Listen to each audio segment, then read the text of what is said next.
The last Republican debate before the first electoral test. 3 candidates qualified, but only 2 candidates took to the stage. You're going to find out tonight that there's going to be a lot of Ron's lies that have happened. There are at least a couple of dozen so far that he's done. Nikki Haley has this tactic.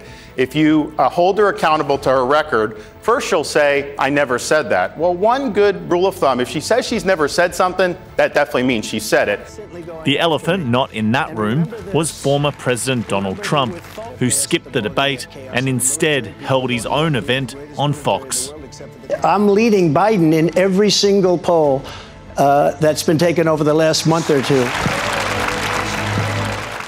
There was no real advantage to him from a strategical standpoint stepping on those stages. You know, the second he gets onto those stages, he really kind of makes those stages bigger, elevates in some cases the candidates on those stages. Matt Terrell worked on the 2016 presidential campaign for then-candidate Senator Marco Rubio. He says Iowa and the other early states will be critical in determining the shape of this race. The reality is it comes down to these early kind of core states. Those 4 states all go for former President Trump. This is going to be an early race. He'll be the presumptive nominee. But if one of these other candidates not named former President Trump picks off just 1 or 2 of those states, that's going to change the trajectory. It will make this a much longer race. Iowa, the Hawkeye state, sits near the geographical centre of the country, derisively described as a flyover state. But every 4 years, it's the centre of attention, the first state to nominate its presidential candidates. It's done through caucusing, a quaint throwback where voters show up and physically show their support for their candidate. With no competitive challenger to President Biden, the attention is on the Republican race. And at the moment, it looks like the Republican base is going to come out in support of the former president. Iowa's going to be a pivotal state. It's a place where the expectations are that Trump's going to win it. But anything can happen. And if one of these other candidates, not named former President Trump, wins Iowa, this will be a different race for sure. Anything less than 50% in any given race for Donald Trump will indicate that there is a majority of Republicans looking for someone else. And so it's up to those other candidates to make the case that they're that person. What a great crowd we have! The Republican field has continued to narrow. Today, former New Jersey Governor Chris Christie became the latest to suspend his campaign. I am going to make sure that in no way do I enable Donald Trump to ever be president of the United States again. And that's more important than my own personal ambition. It now feels like a 3-person contest, but Donald Trump holds a formidable lead.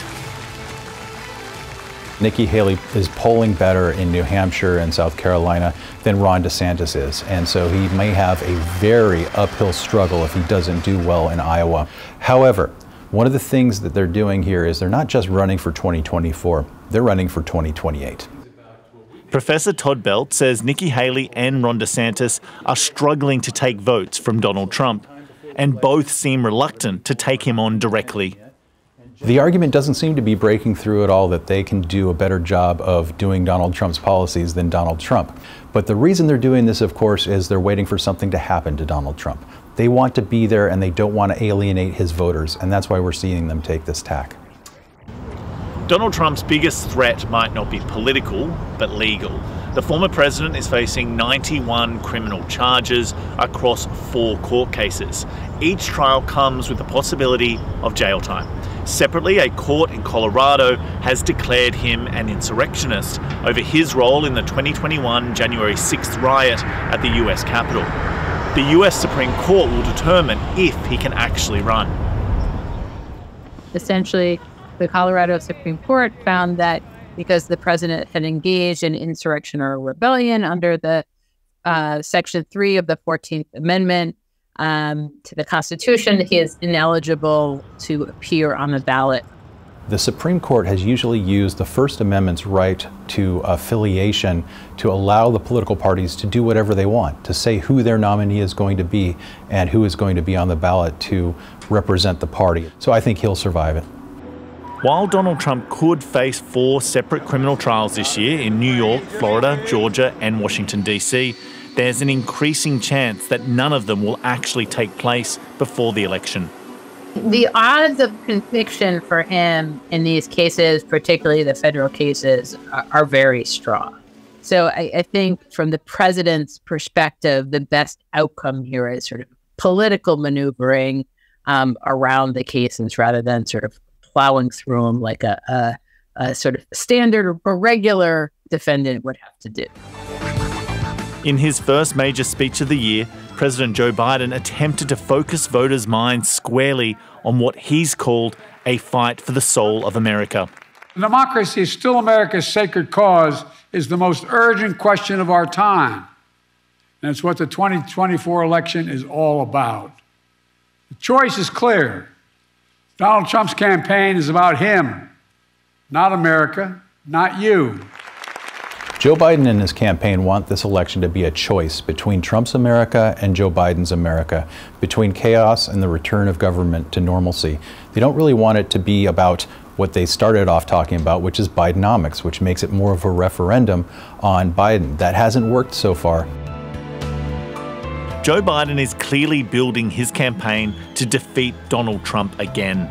But the nomination of the Republican Party is the gift of voters, and soon we'll have the first real indication of who they're going to give it to.